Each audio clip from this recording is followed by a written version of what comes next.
Good morning and happy birthday to me. তো দিনটা ছিল 11th মার্চ, আমার জন্মদিন।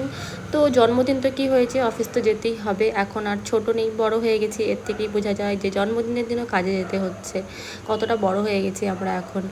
তো সারাদিন অফিসে কাজ করার পর ছোট্ট করে বার্থডে সেলিব্রেশন হলো। তারপরে আমি চলে আসলাম সোজা বাড়ি এসে দেখছি বুনুরা আসছে, আর ওরা এখানে একটু ছোট্ট করে ডেকোরেশন করছে বার্থডে সেলিব্রেট করার জন্য। তারপর এখানে সেরকম কেউ ছিল না, আমরা নিজেরাই দু একজন ছিলাম। এখানে বার্থডে সেলিব্রেট করা হলো। তারপর সবাই মিলে খুব আনন্দ করলাম, কেক কাটিং হলো, আমরা অনেক খাওয়া দাওয়া করলাম।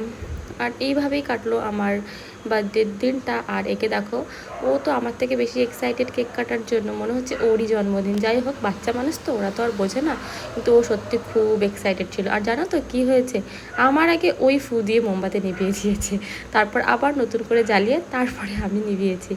যাই হোক, ওইভাবে আমার দিনটা কাটলো।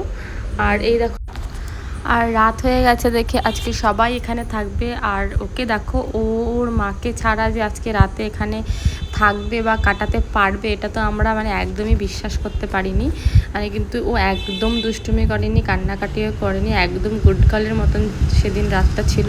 ইভেন পরের দিনও সারাদিন ছিল। পরের দিন সন্ধ্যাবেলা আমরা বাড়িতে গেছি। আমরা বাড়ি যাবো, চাউ চাউ খাচ্ছিলাম, আর বাইরে এমন জোরে বৃষ্টি আসলে বাড়ি যাবো কি করে শোনা এখন? আমি বাড়ি যাব ছাতা নিয়ে। ছাতা নিয়ে গাড়ি করে কি করে যাবো শোনা? ছাতা নিয়ে বাইকে বসা যায়? আমাদের ছাতা নাই। তোমাদের এখন কি হবে সোনা? আমাদের ছাতা নাই তো। এখন কি হবে? না কেন? দেখলি? কি দেখবো? যাবো যাবো যাবো